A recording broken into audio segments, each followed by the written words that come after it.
അസ്സലാമലൈക്കും. ഇന്ന് റെസിപ്പി മുരിങ്ങക്ക ചെമ്മീനാണ്. അടിപൊളിയാണ് കേട്ടോ. ഇതേപോലെ ഒന്ന് ചെയ്ത് നോക്കണം. അപ്പോൾ അതിലേക്ക് അരമുറി തേങ്ങ എടുത്തുകൊണ്ട് 2 ടേബിൾ സ്പൂൺ മുളക് പൊടി, 1/4 ടീസ്പൂൺ മഞ്ഞൾപ്പൊടി, ഒരു 3 കുടംപുളി തിളച്ച വെള്ളത്തിലിട്ട് കൊടുത്തിട്ടുണ്ട്. അരപ്പ് തയ്യാറാക്കിയിട്ടുണ്ട്.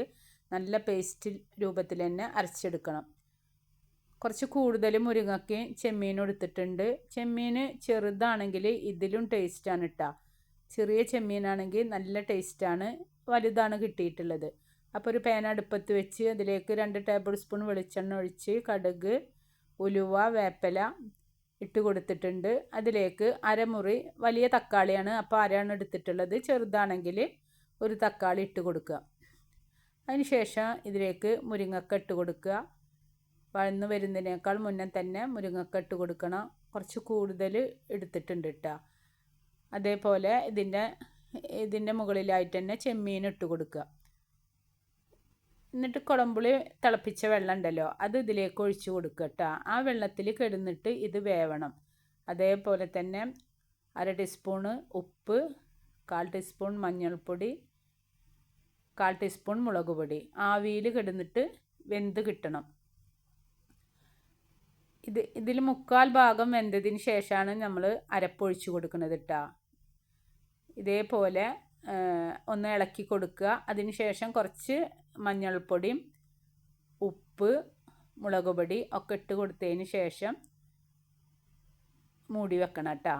എന്നിട്ട് ഒരു 1/4 ഭാഗം വെന്തതിന് ശേഷമാണ് നമ്മൾ അരച്ച അരപ്പ് ഒഴിച്ചു കൊടുക്കുന്നത്.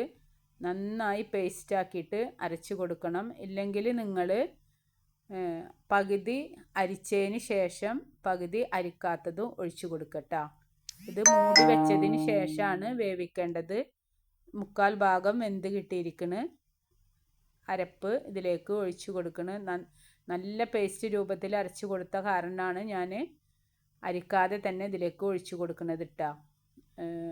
നന്നായി തേങ്ങ അരയണം. ഇല്ലെങ്കിൽ ഒരു തേങ്ങ, ഇത് അരമുറി തേങ്ങയാണ്. ഇല്ലെങ്കിൽ ഒരു തേങ്ങ എടുത്തിട്ട് അതിൻ്റെ കട്ടിയുള്ള തേങ്ങാപ്പാലിൽ മല്ലിപ്പൊടി ഇടരുത്, മുളക് പൊടിയും മഞ്ഞൾപ്പൊടിയും ഇട്ടിട്ട് അരച്ച് കൊടുക്കുക. അപ്പോഴും നല്ല ടേസ്റ്റാണ് കേട്ടോ. എന്നിട്ട് ഇതിലേക്ക് പച്ചമുളക് ഇട്ട് കൊടുത്തിട്ടുണ്ട് കേട്ടോ. പച്ചമുളക് ഇട്ട് കൊടുത്തിട്ടുണ്ട്. ഒരു 3-4 പച്ചമുളക് ഇട്ട് കൊടുക്കുക. അതിന് ശേഷം ഒന്ന് നന്നായി ഇളക്കി ചേർത്തതിന് ശേഷം ഒരു പാൻ അടുപ്പത്ത് വെച്ചിട്ട് പച്ചക്കറി നമ്മൾ എന്തായാലും തൂമിച്ചെടുക്കുമല്ലോ, ഉണക്കമുളകും കടുകും വേപ്പിലൊക്കെ ഇട്ടിട്ട്. അതേപോലെ തന്നെ കടുക് ഇട്ട് കൊടുത്തിട്ടില്ല. വേപ്പിലയും ക്രഷ് കൂടെ തൂമിച്ചിട്ട് ഇതിലേക്ക് കുറച്ച് വെളിച്ചെണ്ണ ഒഴിച്ചിട്ട് ഇതിലേക്ക് തൂമിച്ച് കൊടുക്കുന്നുണ്ട്. എന്നിട്ട് ലോ ഫ്ലെയിമിൽ ഇട്ടതിന് ശേഷം ഒരു ചുവപ്പ് കളറായി മാറിക്കിട്ടും.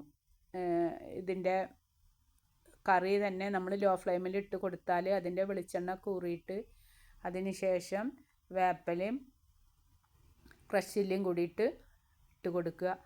നല്ല ടേസ്റ്റാണ്. നിങ്ങൾ ചെയ്തിട്ട് കമൻറ്റ് പറയണം. എന്തായാലും ഒരു പ്രാവശ്യമെങ്കിലും നിങ്ങൾ ഇതുപോലെ ചെയ്ത് നോക്കണം. ചെറിയ ചെമ്മീൻ വാങ്ങിക്കണം കേട്ടോ. ഇതിനേക്കാൾ കൂടുതൽ ടേസ്റ്റ് ചെറിയ ചെമ്മീനാണ്. ഇഷ്ടപ്പെട്ടാൽ സബ്സ്ക്രൈബ് ചെയ്യണം, ലൈക്ക് ചെയ്യണം, എല്ലാവർക്കും ഷെയർ ചെയ്ത് കൊടുക്കണം. വീണ്ടും ഒരു വീഡിയോ ആയിട്ട് വരാം. അസ്സലാമു അലൈക്കും.